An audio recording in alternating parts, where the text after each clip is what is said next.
Oh. Mm-hmm.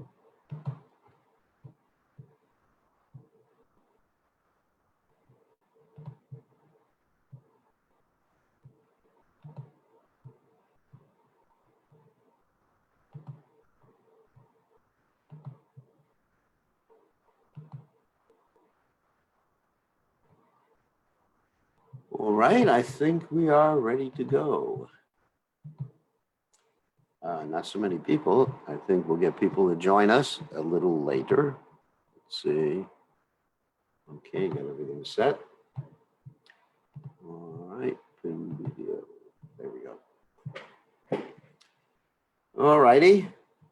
So, let's see. Okay, let us start. Of course, we start by chanting Jai Radha Madhava as normal. Jaya Radha Madhava Kunya Bihari Jaya Radha Madhava Kunya Bihari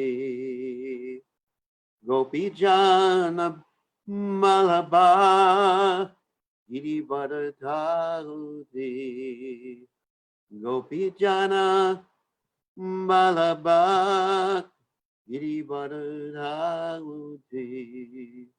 Yashodanandana Brajajana Ranjana Yashodanandana Brajajana Ranjana Yamuna Tira Manachari Yamuna Tira Manachari Jaya Radha Madhava Kunya Bihari Jaya Radha Madhava Kunya Bihari Gopi Jana Vallabha Giri Varadhari Gopi Jana Vallabha Giri Varadhari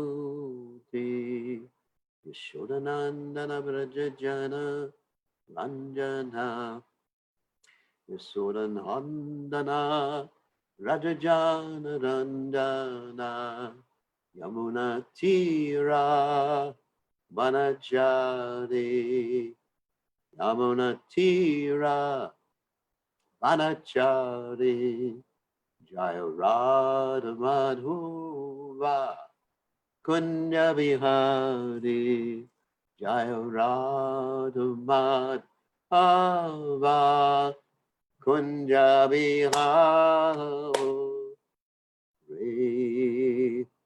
Jai Om Vishnu Pad Paramahansa Paravaticharya also Teta Satishi Shimad His Divine Grace Savaya Charanana Bhaktivedanta Goswami Srila Prabhupada Ki Jai ISKCON Founder Acharya Srila Prabhupada Ki Jai Ananda Koti Vaishnava Vrinda Ki Jai Namacharya Srila Haridas Thakur Ki Jai Prem Se Kaho Shri Krishna Chaitanya Prabhu Nityananda Shidwaita Gadadha Shivasati Gaur Bhaktivedanta Ki Jai Shri Shri Radha Krishna Gopada Gosayam Radhakunda Giri Gopada Ki Jai Vrindavan Ki Jai Machuram Ki Jai Goswami Ki Jai Yamunamai Ki Jai Shrimati Lasi Devi Ki Jai Samveda Bhakta Vrinda Ki Jai Gaur Premananda Hari Hari Gaur. All glories the assembled devotees. All glories the assembled devotees. All glories the assembled devotees. All glories to Shri Guru and Gauranga Srila Prabhupada Ki Jai Gaur Premananda Hari Hari.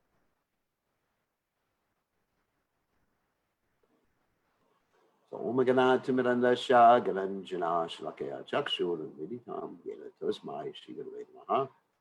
I offer my respectful obeisances unto the lotus feet of my spiritual master, His Divine Grace, A.C. Bhaktivedanta Swami Srila Prabhupada Ki Jai. He has opened my eyes with a torchlight of knowledge while I was blinded in the darkness of ignorance. So we'll continue with our Bhagavad Gita discussion. We want to dedicate these Bhagavad Gita discussions to pray for the quick recovery of Bhakti Charu Maharaj, who is still in intensive care and under dialysis and complete breathing help. Not a very good situation, but let's pray to Krishna. My dear Krishna, if you so desire, please cure Bhakti Charu Maharaj. And Prabhupada instructed us to pray like that to him or for him when Prabhupada was very sick. And that's the point. We just have to go along with whatever Krishna's desire is. Whatever Krishna wants, then we should accept. See, the camera keeps going out of focus. Wait a second. There we go. Let's go. Yeah, whatever Krishna wants, we accept, and Krishna has a purpose. Krishna takes his devotees here, takes his devotees there, and has them serve him. So when a devotee leaves this world, he simply goes somewhere else to serve Krishna. When someone who is not Krishna conscious leaves this world, he simply goes to Yamaraj, not to serve Yamaraj, but to get punished by Yamaraj. So for a devotee, there's never any lamentation. So let's continue with the Bhagavad Gita discussions. And we'll go into sharing the screen. We are on text 39 in the 6th chapter of Bhagavad Gita. So we'll start right now. Text 39. Etan me samshayam Krishna Chaitumarhasya sheshataha Vananya samshayasyasya Chaitana yupapadyate. Etat, this is my samshayam doubt, Krishna or Krishna Chaitum, to dispel our hasi you requested a sheshataha completely, twat, then you, anya other, samshayasya of the doubt, this Chaita remover, na never, he certainly, upapadyate, is to be found. So this is my doubt, O Krishna, and I ask you to dispel it completely. But for you, no one is to be found who can destroy this doubt. And now, just to remind you of what this doubt is, that Arjuna is feeling that if someone takes up yoga or spiritual progress and he doesn't quite perfect himself in this life and then he dies, does he lose? And Arjuna is worried because he is thinking he loses both ways. One way is that he's lost whatever yoga he's done because he has to take birth again, and then nobody's born doing yoga postures, at least under normal circumstances. That's the first point. And the second point is because he's taken up yoga throughout this life, he's neglected his material happiness and his material life. So he's a loser in both ways, because that's Arjuna's doubt, Arjuna's dilemma, Arjuna's problem. So what is Krishna going to make of this? So here, he's appealing to Krishna. Krishna, this is my doubt, and please tell me, what's the answer to this? Is this person going to lose in both ways? You're the only person who can give this answer. That's what this verse says. Purport by Srila Prabhupada, that Krishna is the perfect knower of past, present, and future. In the beginning of Bhagavad Gita, the Lord said that all living entities existed individually in the past, they exist now in the present, and they continue to retain individual identity in the future, even after liberation from the material entanglement. So he has already cleared up the question of the future of the individual living entity. Now Arjuna wants to know the future of the unsuccessful transcendentalist. You know, he's just like 90% there. Woo. And he didn't quite get to the end of the marathon. No medal, and you've wasted all your time. That's Arjuna's doubt. No one is equal to above Krishna, and certainly the so-called great sages and philosophers who are at the mercy of material nature cannot equal him. Therefore, the verdict of Krishna is the final and complete answer to all doubts, because he knows past, present, and future perfectly, but no one knows him. Krishna and Krishna-conscious devotees alone can know what is what. So this also infers our philosophy or our epistemological position. Epistemology means study of how you know what you know. Very easy. So how do any of us know what we know? We may know what we know because we heard it from our parents. We may know what we know because we heard it in school. We may know what we know because we heard it from our friends. We may know what we know because we read it on the internet. We Googled it. Just like sometimes you see people with these extreme conspiracy theories.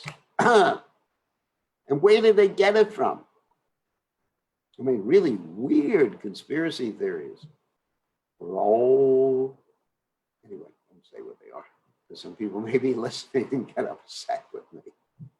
But anyway, weird conspiracies. Like, we're all cockroaches. We've been genetically engineered cockroaches. Anyway, so people have these weird theories. And where do they get it? They go on the internet, they Google. Google has now become the absolute source of knowledge. No, the absolute source of knowledge is Krishna.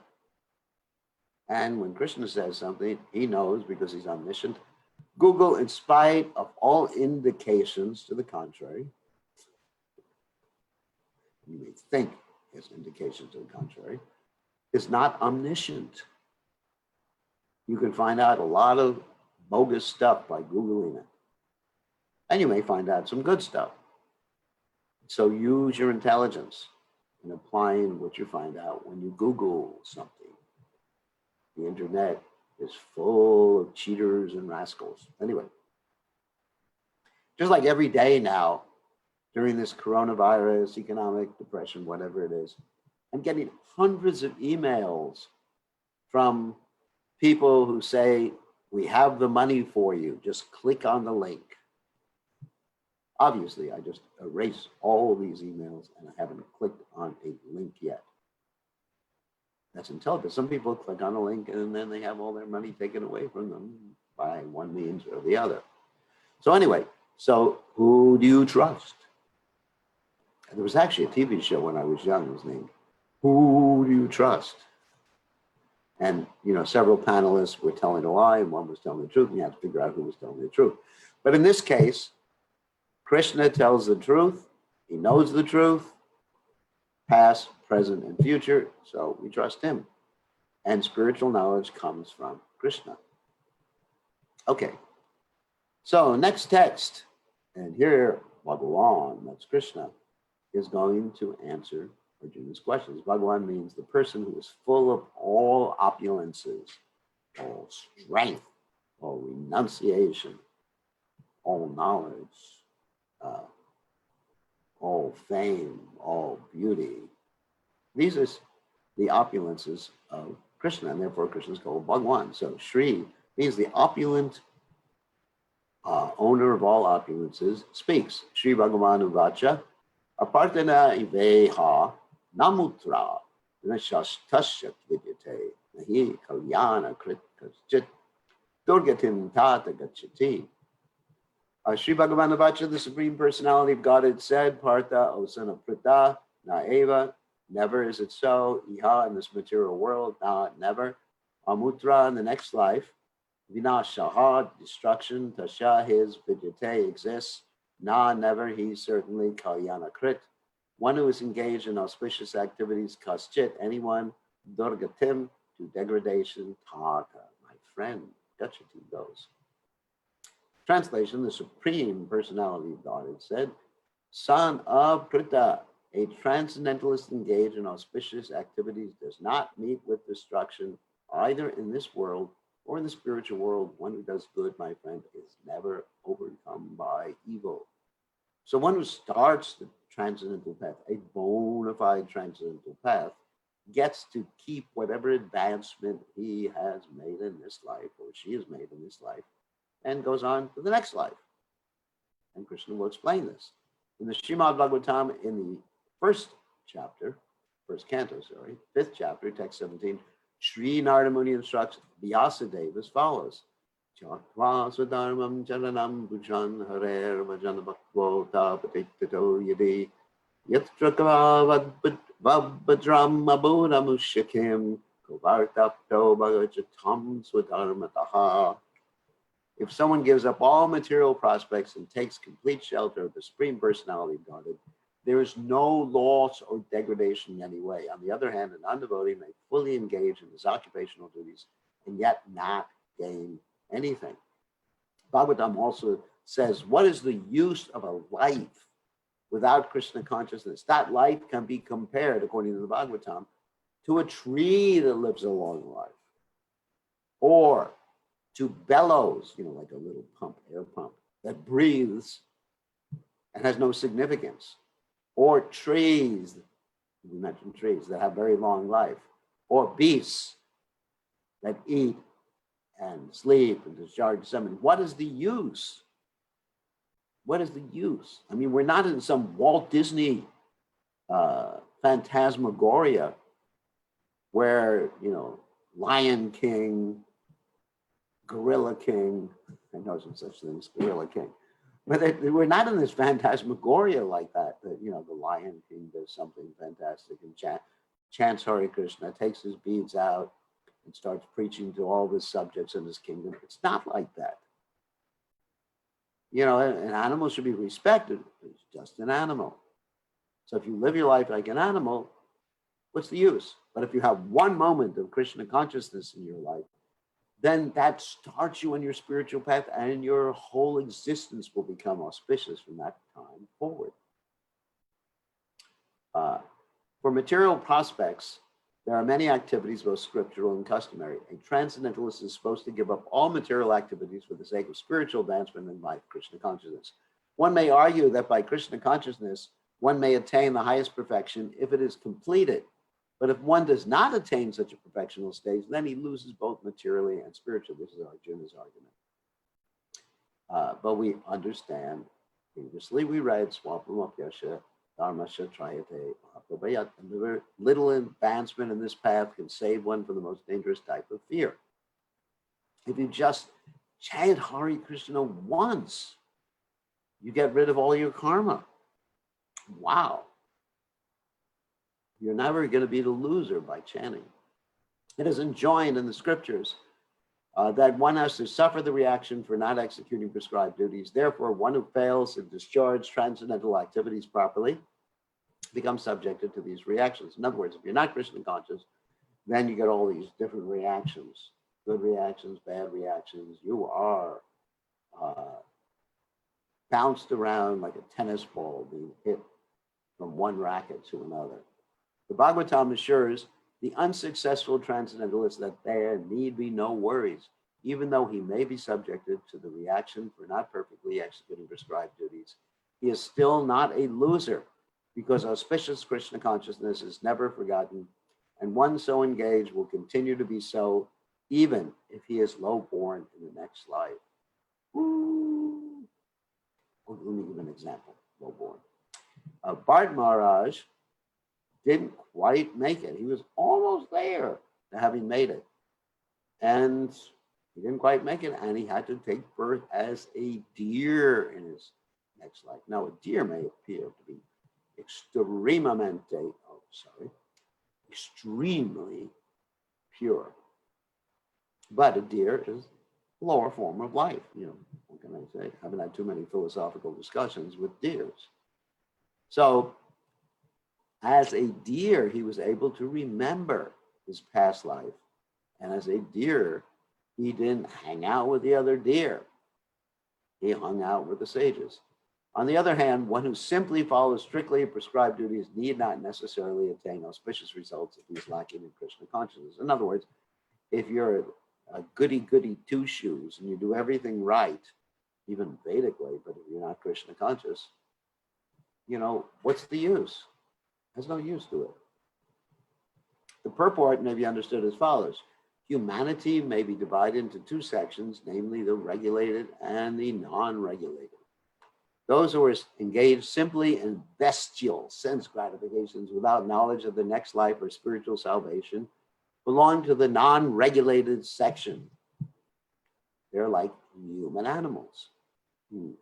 And we have some political leaders like that too, who should remain nameless. And those who follow the principles of prescribed duties in the scriptures are classified amongst the regulated section. The non-regulated section, both civilized and non-civilized, educated and non-educated, strong and weak, are full of animal propensities. Don't you see that with our political leaders? Not all of them. It's just like animals in human bodies. That's all. In the Walt Disney movies, you got humans in animal bodies.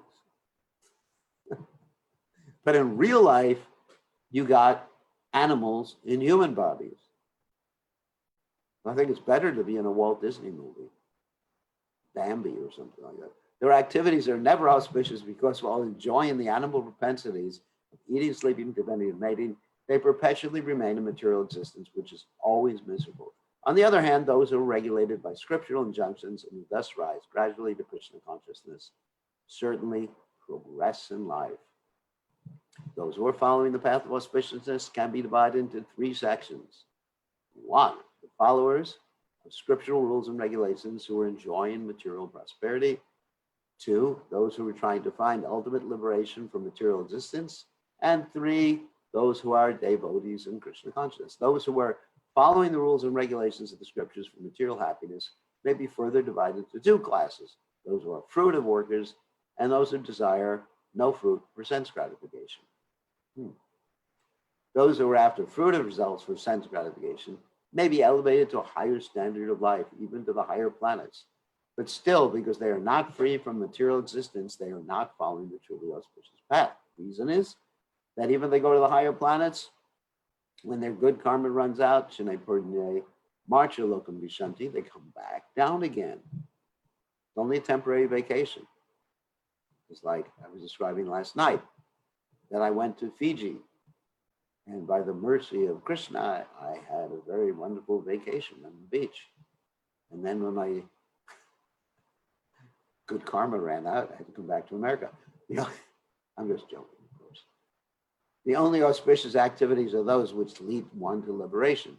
Any activity which is not aimed at ultimate self-realization or liberation with the material bodily concept of life is not at all auspicious. It's not, because it's just temporary. What's the use of anything temporary? You lose it anyway. So how can you say it's auspicious if you lose it? Activity in Krishna consciousness is the only auspicious activity, and anyone who voluntarily accepts all bodily discomforts for the sake of making progress in the path of Krishna consciousness can be called a perfect transcendentalist under severe austerity. Now, don't worry about that statement. You don't have to endure all bodily discomforts in terms of sleeping on a bed of nails or eating very little. It's not like that in Kali Yuga. In previous yugas, sure thing, you had to do those things. Whether you're doing yoga, whether you're doing opulent sacrifices, whether you're doing meditation or whatever. Then it was a little uncomfortable. But Krishna consciousness, the way Prabhupada is presented, is so nice. This doesn't have to be bodily uncomfortable. Like I was talking to the devotees, and we had a Kadasi yesterday. Kadasi is a day of austerities. In other words, you don't eat grains and beans. That's the only austerity. And of course, I also don't look at CNN on that day, which is even a greater austerity. So that's the extent of my austerities. And actually, I enjoy it. I get up early in the morning. In the beginning, as Krishna says in the beginning, material happiness, happiness in the mode of passion is like nectar in the beginning, and it's like poison at the end. But spiritual happiness in the beginning, yeah, it's a little difficult waking up early. Oh my God. But then it's like nectar in the end. It's like poison in the beginning, nectar at the end. Material happiness is Nectar in the beginning, poison at the end. You understand? So therefore, sometimes you can make a little sacrifice. That's all. And to be successful in this world, in material things, you have to make a sacrifice. You want to be successful in business, you have to work like anything. And because the Eightfold Yoga system is directed toward the ultimate realization of Krishna consciousness, such practice is also auspicious. And no one who is trying his best in this matter need fear degradation. So someone who is making some progress, that progress is taken from one lifetime to another. Just like in school, let's say you're going to sixth grade, and then you have summer vacation. And then next year, if there's no coronavirus, you go to seventh grade. Of course, you can always get left back if you're not a good student.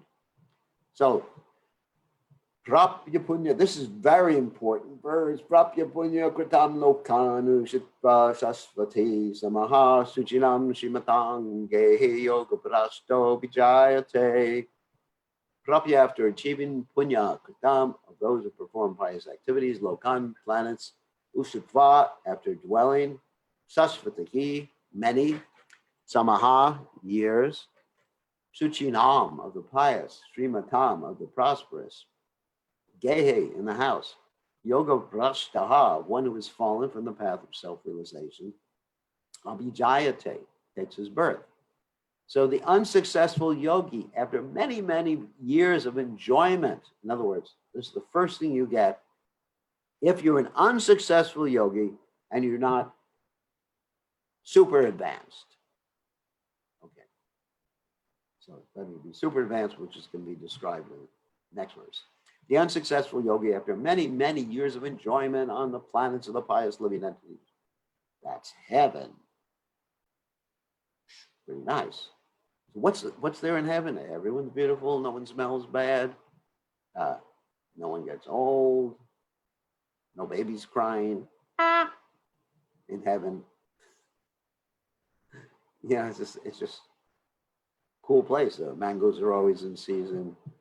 You don't have to worry about weighing too much, going on a diet or anything like that in heaven. And after many, many years of being there, then you come back to the earth planet and you're born into a family of righteous people. That means people who are honest, forthcoming, etc., like that. Or even better, into a family of rich aristocracy. Now, there's a benefit to being born in a family of rich people. One of the reasons is that you'll have plenty of time to take up Krishna consciousness. If you're just struggling how to make ends meet, you're not going to have much time for Krishna consciousness. So Prabhupada explains in his purport, the unsuccessful yogis are divided into two classes. One has fallen after very little progress, and one has fallen after a long practice of yoga. The yogi who falls after a short period of practice goes to the higher planets, whereas pious living entities are allowed to enter. Vacation period. After prolonged life there, one is sent back again to this planet to take birth in the family of a righteous Brahmin, Vaishnava, or aristocratic merchants in the stock market. The real purpose of yoga practice is to achieve the highest perfection of Krishna consciousness, as explained in the last verse of this chapter.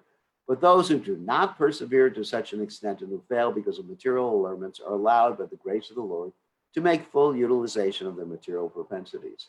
And after that, they're given the opportunity to live prosperous lives in righteous or aristocratic families.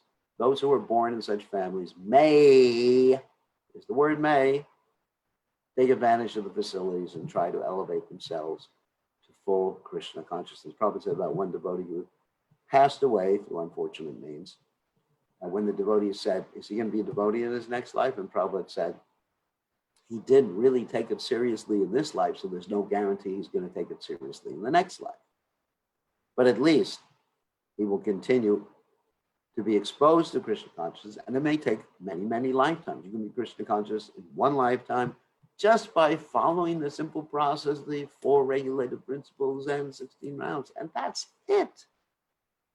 Things will happen automatically if you do that. It's very simple, but sometimes people can't. So here's actually something more ecstatic. Atava yoginam eva kule bhavati dimatam eta di durlavataram. Look at Janma Yadi Visham. Atava or yoginam of learned transcendentalists, Eva certainly, Kule and the family, Bhavati takes birth, Dimatam of those who were endowed with great wisdom, Etat, this he certainly, Durlabha Taram, very rare, loke in this world, Janma birth, Yat that which, Idrasham like this.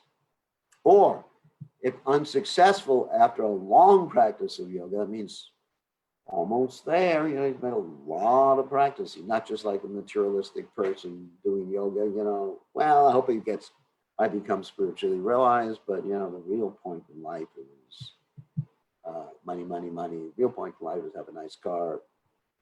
So if someone is really, really determined and he's not successful, he takes his birth in a family of transcendentalists who are surely great in wisdom. Certainly such a birth is rare in this world. And that's why many devotees, they have children, and these children are in many cases yogis in their past lives who are very advanced, and somehow or other they didn't quite achieve perfection, and they're giving them the final opportunity. Prabhupada even said in one case that was very interesting. There was a lady who had a devotee lady, great devotee lady, who had a miscarriage. And Prabhupada said that the reason she had the miscarriage was because the child in her womb was a greatly advanced devotee and just needed a little bit more to perfect him or herself. And that little more was accomplished in the womb, and then back to home, back to Godhead. Wow, Prabhupada was able to see that. Amazing. So that's why we see many people are born into the Krishna conscious movement. We have some devotees like that here in Nuvaloka. We have Champakalata, who was born into the Krishna consciousness movement, and she's just so absorbed in Krishna's pastimes that it amazes me. She dances for Krishna every day. I mean, all she knows is Krishna. That's a very fortunate birth. I mean, for example, in my birth, I can't say that I was born in a family of transcendentalists. I was born in a family of rich mercantile people. And as a result, I know a lot of things other than Krishna. Of course, now, somehow or other, I'm making some spiritual progress. But I know a lot of things, songs from the 1960s, all this garbage, which is actually in the 1960s or 50s, I was born in the 40s. That garbage is much more innocent than the garbage that people have today. I mean, the garbage today is just like so degraded. It was unimaginable when I was young that people would be in so much illusion. Okay.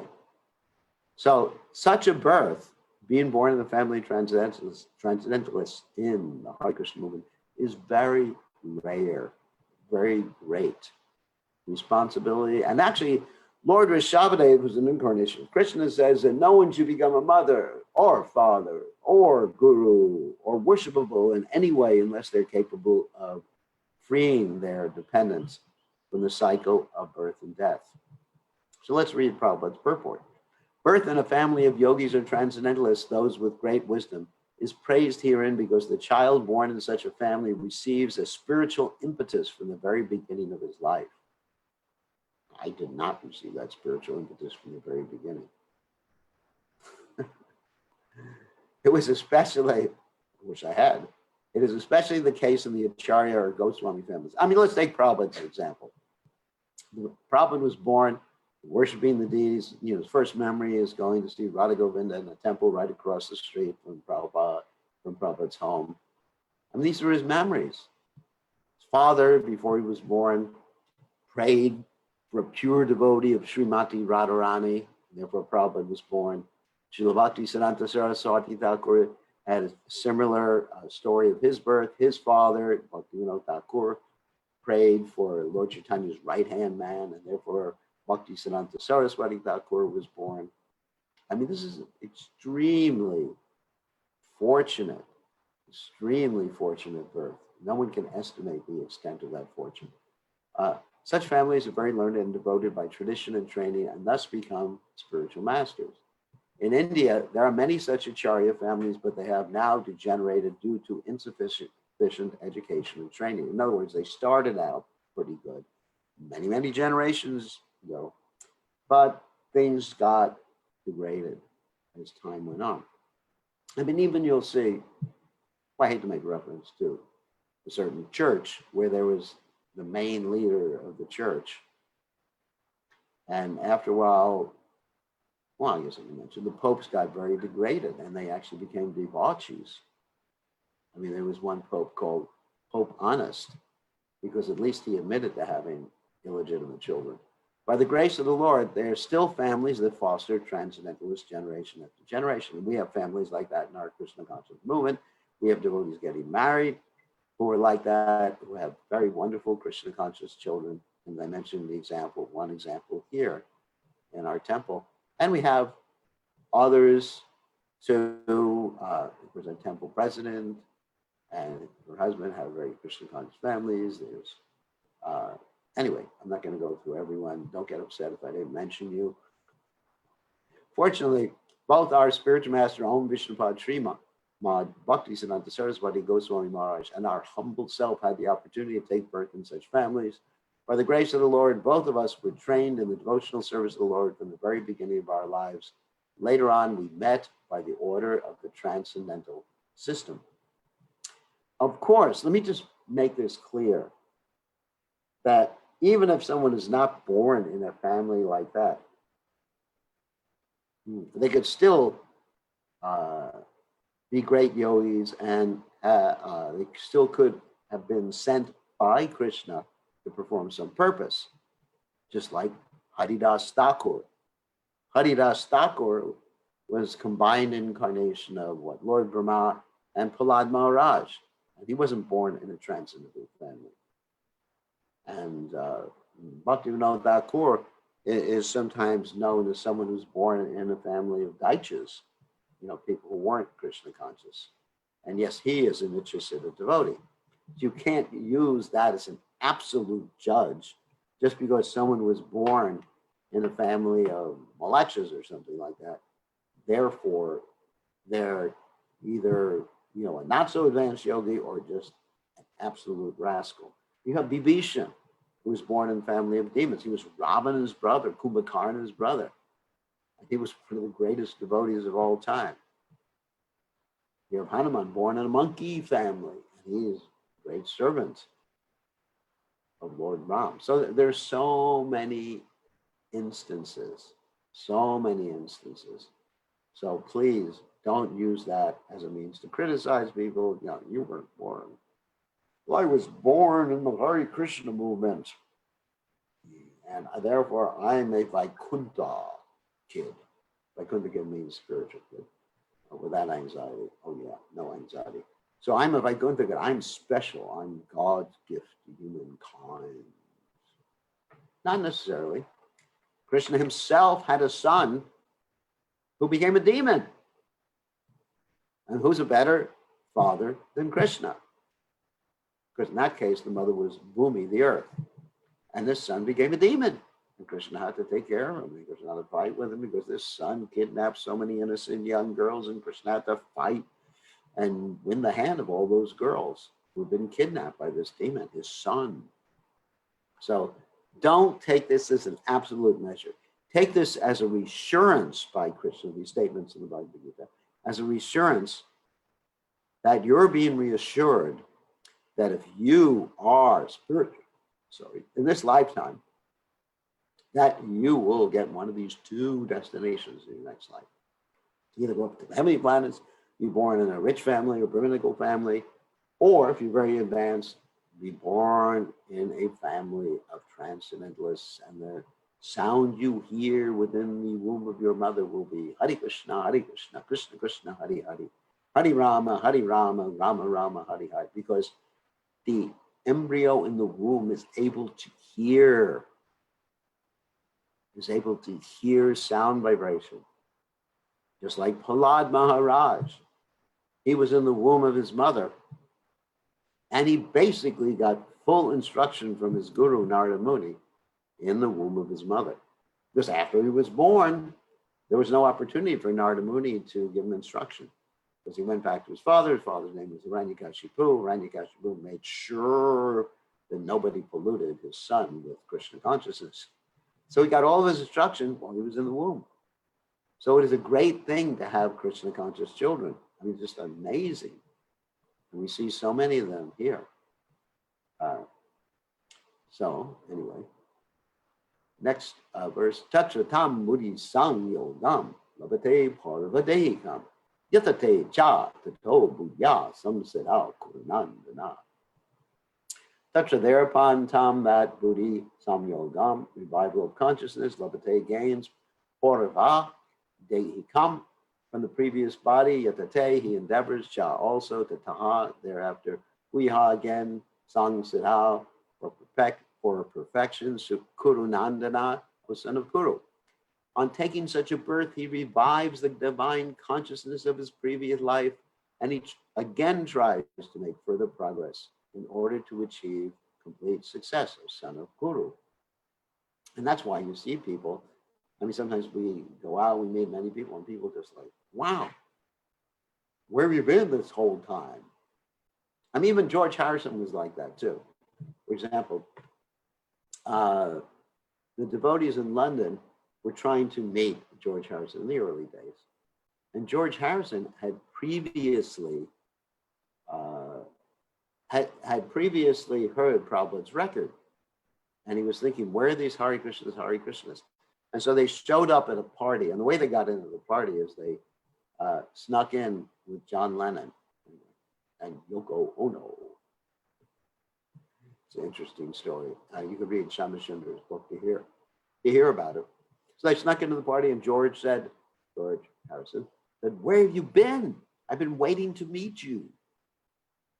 So there is someone, you know, obviously he was meant to meet the devotees, a devotee in his previous life. And we have many, many stories like that people come and they're just naturally attracted to Krishna consciousness. And it's very easy to bring them to Krishna consciousness because, as they say, it's low-hanging fruit.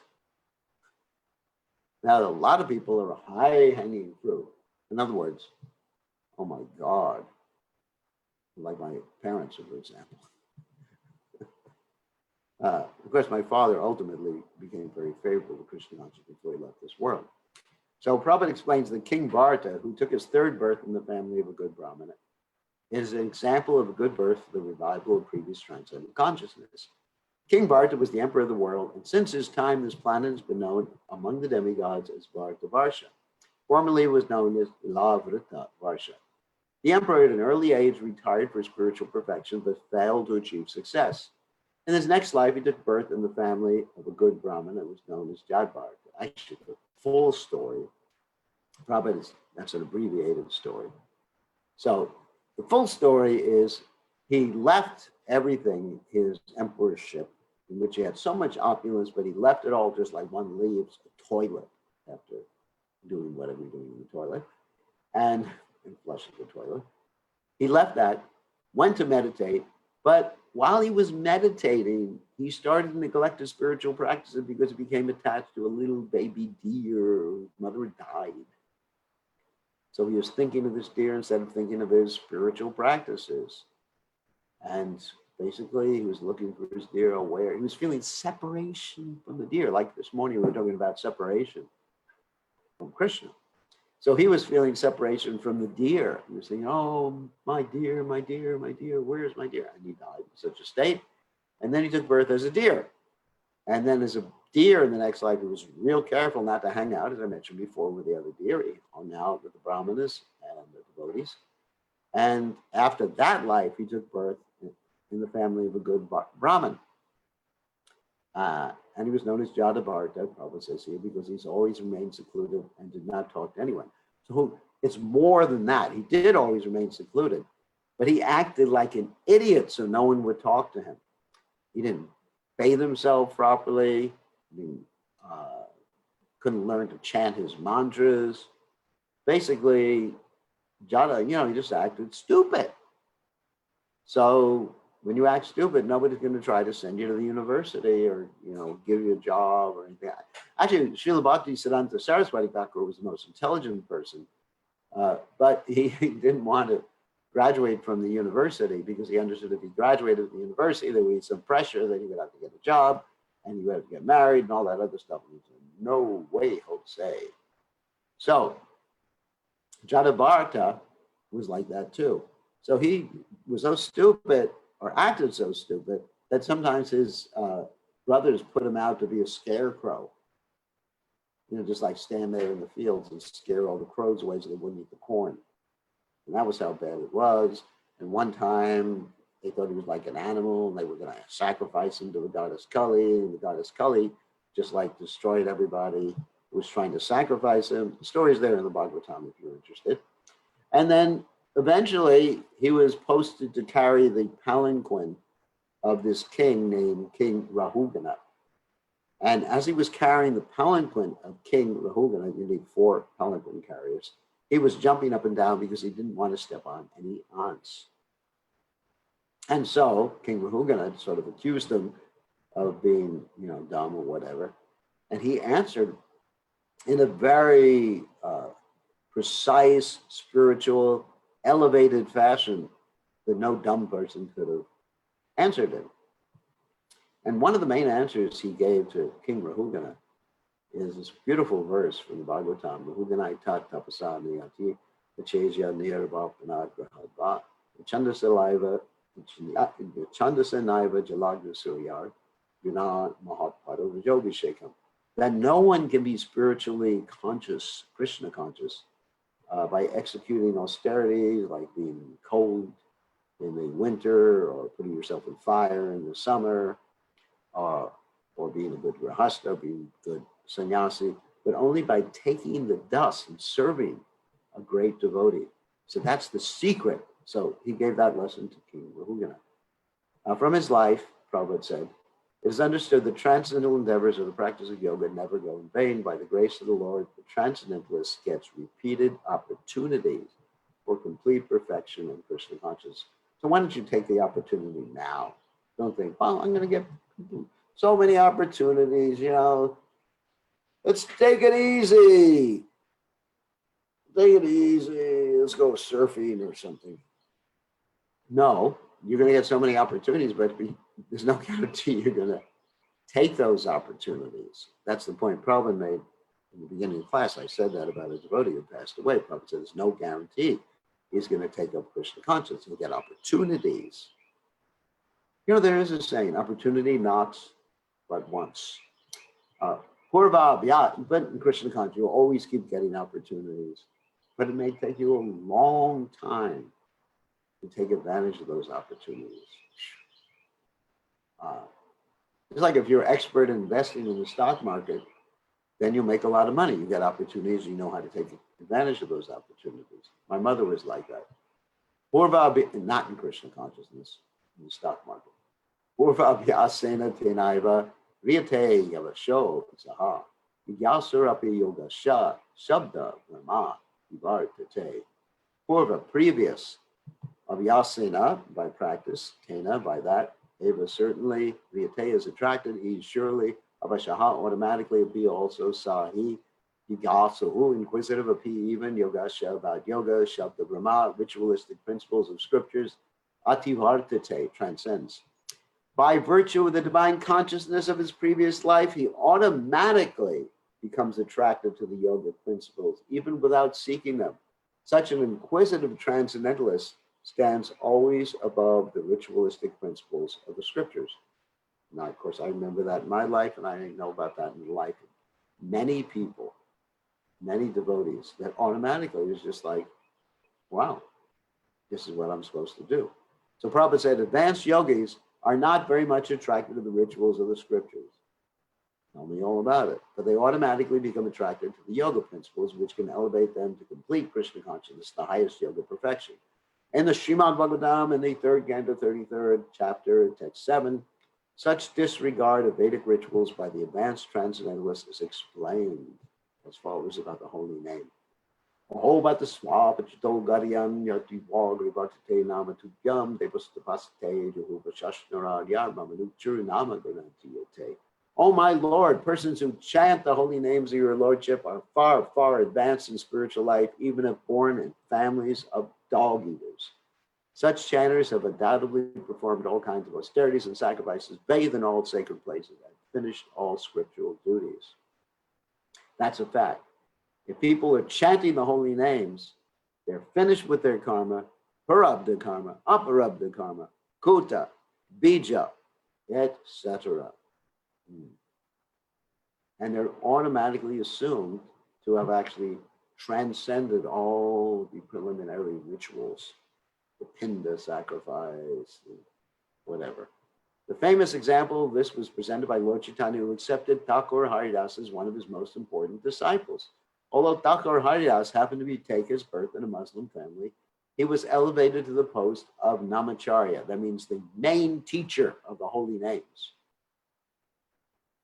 He was given that position by Lord Chaitanya due to his rigidly attended principle of chanting 300,000 holy names of the Lord daily. Wow. Oh my God. That's like 64 rounds times 3. Hare Krishna, Krishna Krishna, Hare Hare, Hare Ram, Ram Ram, Hare Hare. And because he chanted the holy name of the Lord constantly, it is understood that in his previous life, he must have passed through all the ritualistic methods of the Vedas known as Shabda Brahma. That means Shabda Brahma. That means hearing, Shabda Brahma, Brahma by hearing. Unless, therefore, one is purified, one cannot take to the principles of Krishna consciousness or become engaged in chanting the holy name of the Lord, Hare Krishna. I mean, sometimes people just, I can't chant. Just like, I'll give you an example. My mother in the beginning, later on she changed. In the beginning, I introduced her to this one lady we have here. Her name was Krishna Priya. And she could never say Krishna of Krishna Priya. She always said, where's Priya? And now she just says Krishna. And as I mentioned the other day, because she's forgotten all of her past association in this material world, she said to me, you know what, my dear son, I'm a Hare Krishna. And that's pretty good. So we'll end here. Next text is 45 in the 6th chapter. And then we can take some questions. Let us, hold on a second. Let me unmute you all so you can ask questions.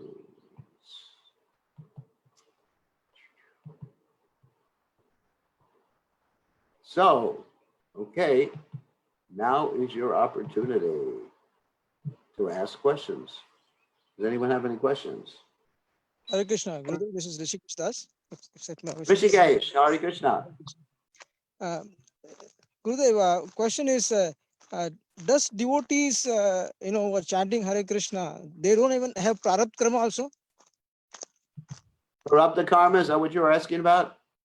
Yeah, I mean, does devotee have prarabdha karma? No prarabdha karma. Ki jai. I'll explain what prarabdha karma is: the present reaction that you're suffering from past sinful reactions, sinful things you did. That's or good things you did. This is a philosophy that goes against, to think that one has a devotee has prarabdha karma, goes against the teachings of Bhaktivinoda Thakur. One should read the Harinam Chintamani, in which Srila Bhaktivinoda Thakur states in no uncertain terms that even if one chants the holy name accidentally, jokingly, that's called Namabhasha, of course, then all the karma, including the prarabdha karma, is gone. I have personally, whoever I am, but I have complete faith in Krishna's holy names, that all inauspicious things go away. Ghosts, demons, rakshasas, they all go away when you chant Krishna's name.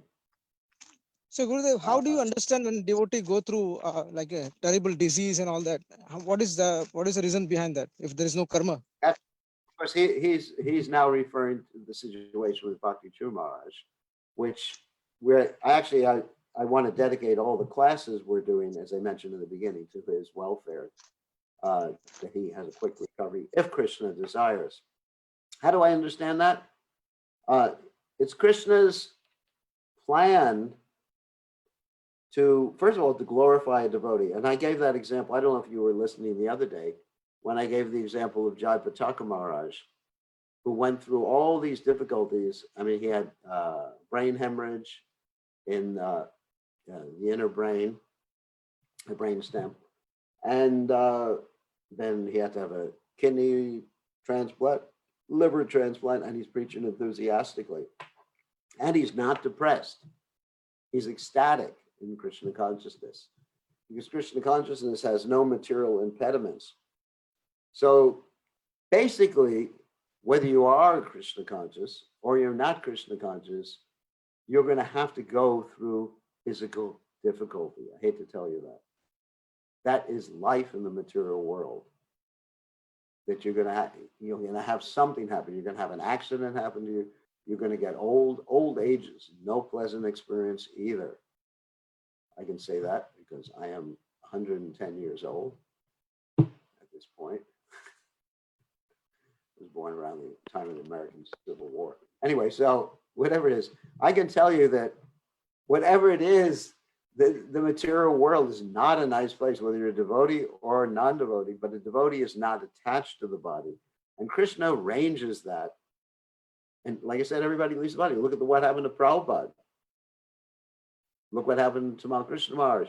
I mean, practically everyone that I know of, I mean, except for, let's say Lord Chaitanya, who just went into the deity of Tota Gopinath. But this is, what do you expect out of this material world? So Krishna has his devotee go through this to glorify their own determination in Krishna consciousness. And it will be apparent, and also another reason Krishna has his devotee go through this, and devotees who are attached to Krishna don't suffer.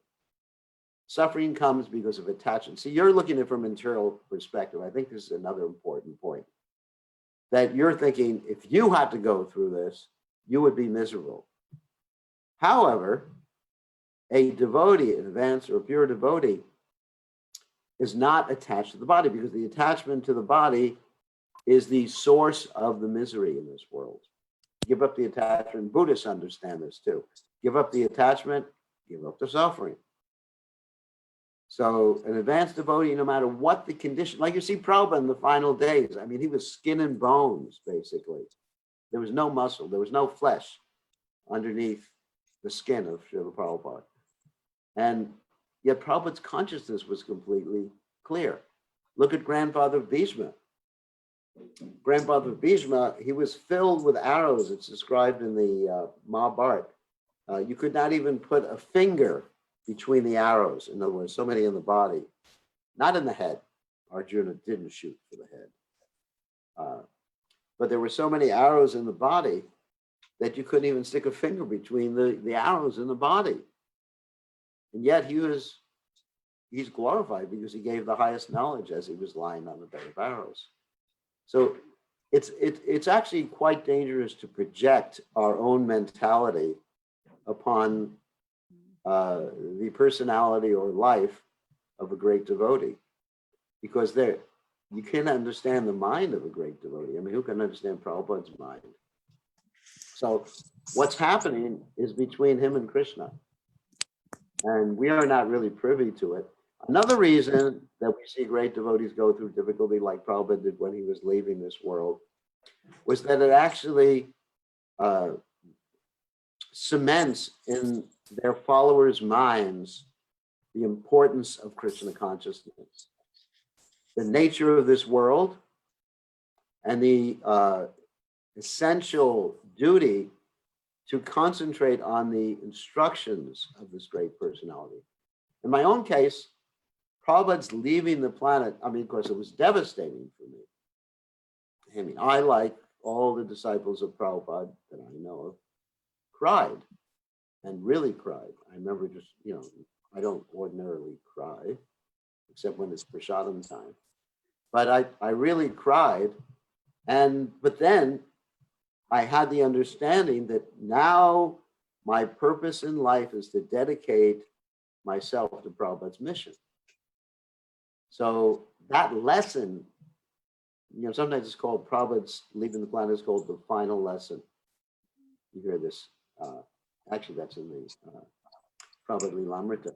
That lesson actually remains fixed in my mind as to my purpose in life. So Prabhupada's leaving the world in that way was an amazing lesson for his followers. In the same way, Bhakti Tirtha Maharaj, there's another example. I'm not saying that Bhakti Tirtha Maharaj is leaving this world. All I'm saying is the difficulty that a devotee goes through. And Jayapataka Maharaj is still in this world. Sometimes I describe his situation to be like a cat that has 9 lives. He's just determined. I mean, it's such glorification. When I think of his determination, I'm amazed. Anybody else in that similar situation would have given up completely, or at least remain as an invalid without preaching, without doing anything else. But he's still functioning just as much as anybody else on the GBC. Amazing. It's simply amazing what he's doing. So anyway, so when Prabhupada left the planet, it just cemented in my mind when Bhakti Tirtha Maharaj went through what he went through, giving his lesson how to die. He actually had a saying, how to die before dying. And it was very heavy. I went to visit him and I couldn't even give him a hug because he said it would break his ribs if I touched him. That's how far the cancer had progressed in his body. And he was definitely, he had to take some pain relief, so it wasn't so much of a torturous situation. So Krishna has a plan. And we definitely, and Krishna sometimes has a pure devotee or a great devotee leave this planet to join his spiritual master in some other mission somewhere else. Krishna has, assigns the devotees a mission somewhere else. Says, all right, you got this other mission, you got to go. Like Prabhupada used to do with his disciples. All right, you go to Korea and preach. Not North Korea, of course. You go to Pakistan and preach Krishna consciousness. You go to Africa and preach Krishna consciousness. So Krishna does that, and he has a higher plan. And the pure devotee is always immersed in ecstasy in the relationship. So it's important for us to see Krishna's hand in all this, and not just think, I think that's, I hate to use the word offensive, but I think it's quite offensive to say that someone who has been chanting Hare Krishna practically his whole life, dedicated to the mission of the spiritual master, is suffering some sort of karma. That's unbelievable. Krishna says, Aham tvam sarvapapebhyo mokshayishami masaja. What does Krishna say in the Gita? This karma is for karmis. I'm not suffering from karma. If Krishna does something to me, let's say I walk out the door and some snake bites me, God forbid, or some disciple bites me, which is actually much more likely to happen than a snake. Let's say something happens. I'm not going to think, there's a karmic reaction. I'm thinking that, why is Krishna doing this to me? I have to learn something. And in the 30th verse of the 6th chapter of the Gita, which we just finished reading, Yomam pashati sarvatra sarvam chamaya pashati tashaham na pranashami sachamena pranashati. For one who sees me everywhere and sees everything in me, Krishna says, I've never lost to him, nor is he ever lost to me. So there's the Krishna factor. We can look at the external things and say, well, he shouldn't have gotten on a plane or something like that. But at this point, it's the Krishna factor. Krishna has a plan. And we can pray. Yes, certainly it's all right to pray. Please let him recover quickly. We miss his association. We can pray like that. At the same time, it's the Krishna factor.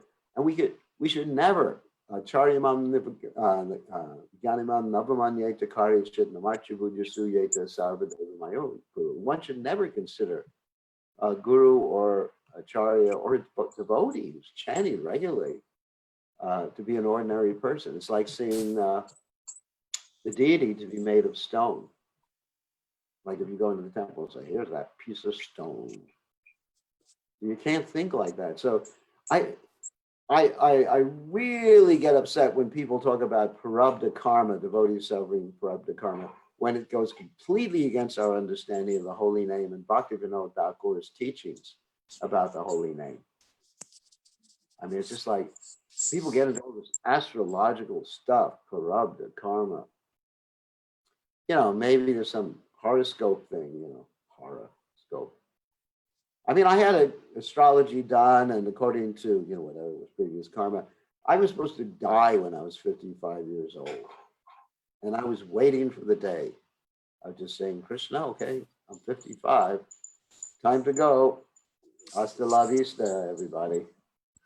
Hasta la vista means goodbye. And it didn't happen. And I thought, what? What happened to my karma? But it didn't happen. I was thinking, oh my God, Krishna. I wanted to go back to God, and I'm stuck here. So anyway, so now I'm 71. And you don't know. Because the devotees not so Prabhupada said every time you chant and dance and you clap your hands, all the lines on your hands change. Here's the lines on my hand. See? You're a palmist. You can read the lines on my hand. Don't look. So anyway, so all the lines on your palms. That's funny. I used to read palms. That's why I know about it. I used to be a palmist. And psychic and all that other stuff. So basically it's just, it's all finished.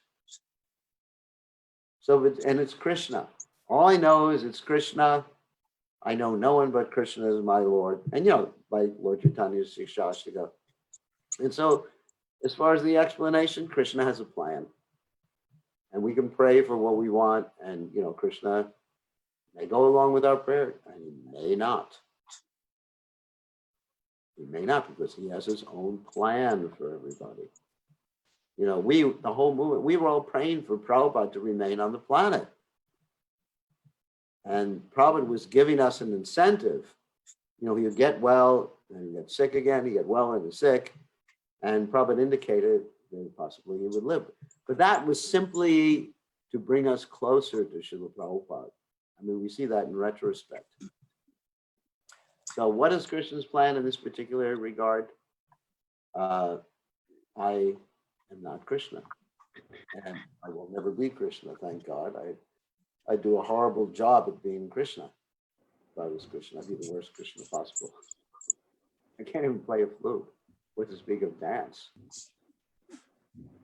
That's a bad candidate for being Krishna. Anyway, Krishna's omniscient, Krishna's taking care of everything, Krishna's in every atom. And things are outside. We try our best, yes, best doctors, best medicine, everything, but ultimately it is up to Krishna. We have our desires, I'm expressing my desire to Krishna. Please let Bhakti Maharaj be.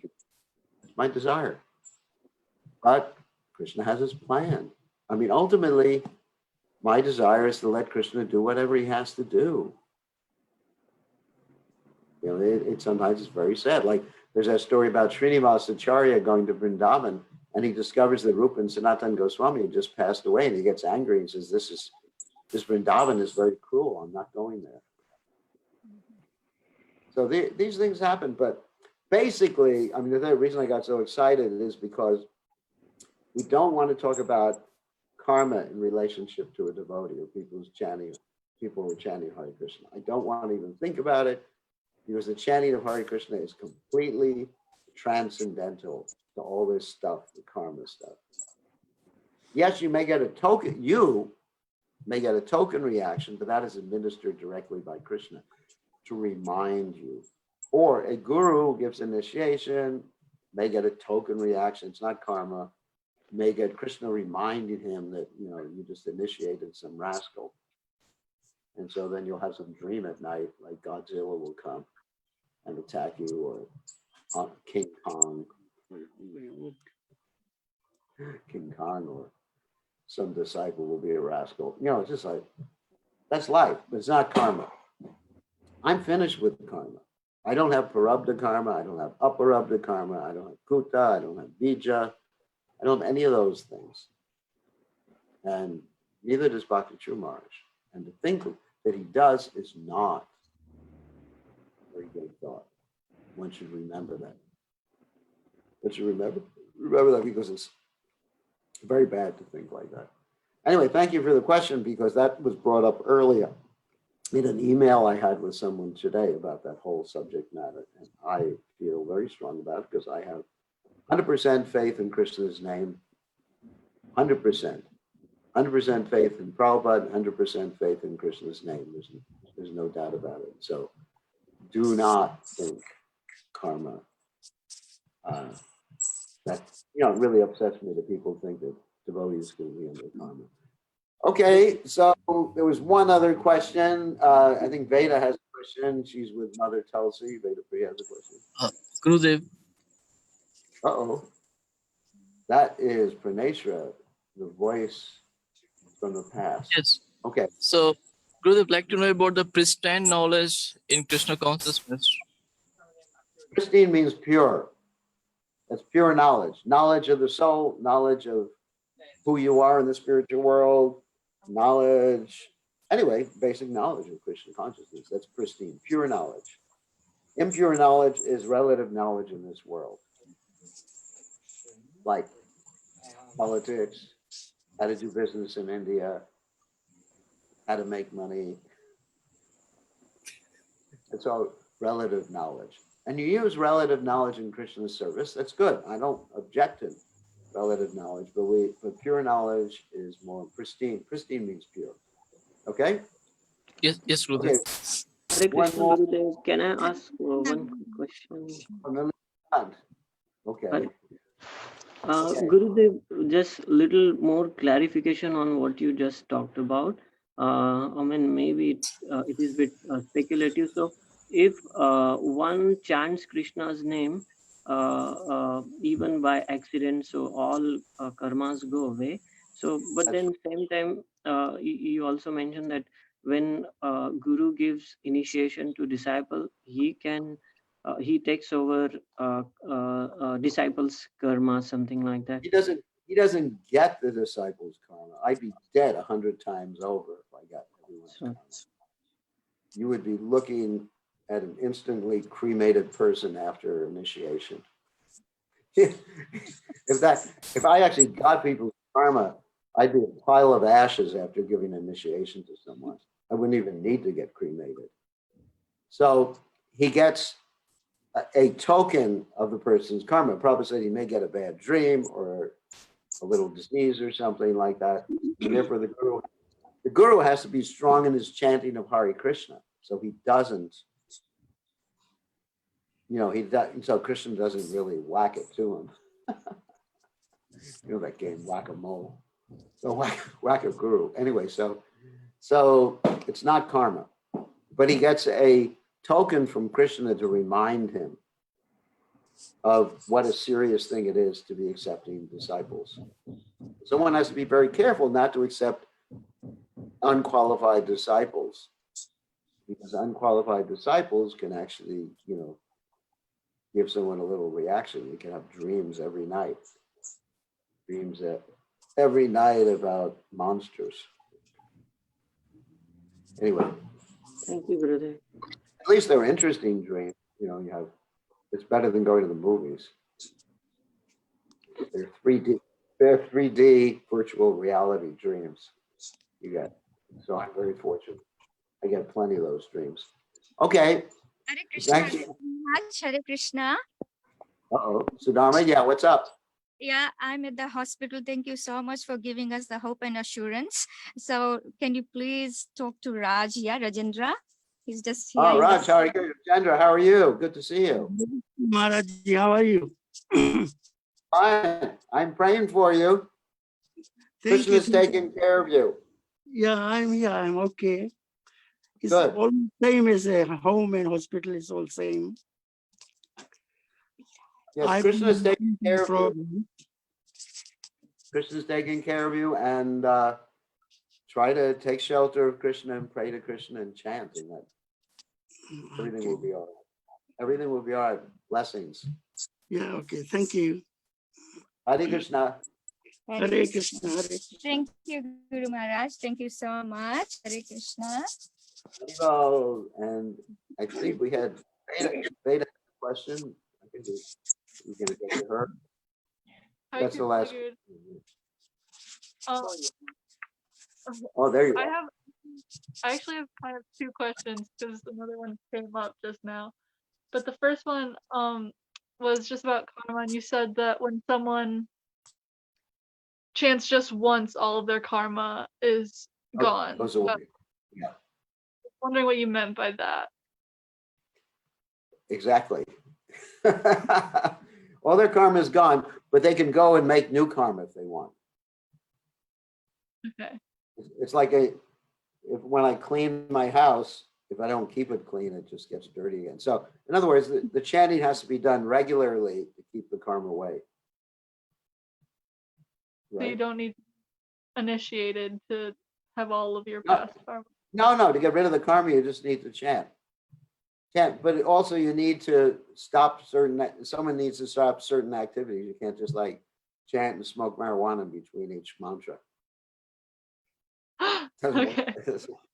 Doesn't work like that. Then it doesn't work. I mean, if one tries to take advantage of it like that, saying, wow, I just need to chant and then I can do any damn thing I want. It doesn't work. But if one chants innocently, then Krishna takes that person and gradually guides them to his lotus feet. But certainly someone who is chanting regularly and devoted to Krishna should never be considered to have any karma. Right. Okay. Yeah, another question? Yeah. Thank you so much for your time. And the other one was that I was wondering what qualifies like a good disciple, or you said something about that. You just mentioned that if you initiated a not qualified disciple. What happens? You get a lesson from Krishna, a spanking. Qualifies one as a good disciple, she's asking. What? What's a good disciple? A good disciple. Let's give an example. What Prabhupada considered to be a good disciple is dedicated to the mission of the spiritual master. Like Prabhupada's mission. Like I'm not going to get to the point where I say I'm a good disciple, but anyway, I'm dedicated. I got to be careful about false pride. So I'm dedicated to Prabhupada's mission. When Prabhupada left the planet, and even before, I'm just dedicated to his mission. And so that's my understanding what it means to be a good disciple. And also, I do chant sometimes. Sometimes I chant anyway. Not at night. At night I go to sleep. But anyway, we chant and we follow the principles and we're happy. And I'm happy too. My life has been completely blessed from the time I was 20 years old till now, by Prabhupada's mercy. And it's been an amazing life. I mean, even if my life were to end now, which hopefully it doesn't, it's been blessed. I mean, it's been an amazing life and I've been happy the whole time. So basically, because I'm dedicated to Prabhupada's mission, and it's just like, in different ways. Everybody has a different way to be dedicated to his mission. I mean, some people are dedicated to Prabhupada's mission by building temples. Some people are dedicated to Prabhupada's mission by really thinking of strategy to bring others to Krishna consciousness. Other people by distributing books. There's all sorts of different ways. But it's a question of internal dedication. Okay? Good question. Okay, that's it. Time for whatever. Anyway, so thank you all for joining us. It's been nice seeing everyone. And we just ask everyone again to pray for His Holiness Bhakti True Maharaj. And dear Krishna, if you so desire, please cure Bhakti True Maharaj. And, your will be done. Even the Christians have that prayer, that your will be done in earth as it is in heaven. So Krishna has his will, and what Krishna wants is in many cases not the same thing that we want. But it's literally just got to go along for the ride, basically. Krishna is the driver. I mean, Arjuna's will was completely different than Krishna's will in the beginning of the Bhagavad Gita. And Krishna just had to go, and Arjuna had to go away along for the ride. And he had a chariot driver who had a mind of his own. That's the problem. Krishna's the chariot driver, and he has a mind of his own. I mean, normally the chariot driver has to listen to you, or turn this way, turn that way. Or let's say a chauffeur in a car. Let's say you're very rich and you have a chauffeur who drives you around in the car. If he has his own mind, I mean, that's weird, isn't it? If you say, oh, I'd like to go, let's say, I'd like to go to Florida today, my dear chauffeur car driver. And he says, no, you're going to New York. That's pretty weird. So Krishna was the chariot driver of Arjuna. And he actually decided where they would go, not Arjuna. And I mean, Arjuna gave some orders, but ultimately it was Krishna's will. And so it's like that with us, you know, that Krishna's not going to follow our orders. He's going to drive us wherever he wants to drive us. He's going to drive his devotees wherever he wants to drive them. Have fun. It's going to be a fun ride, although it's scary sometimes. You have Krishna driving your chariot, it gets really scary. But what's life without a little fear? On that happy note, we will say goodbye to everybody. We don't want to scare everybody. All glories to Srila Prabhupada. Srila Prabhupada,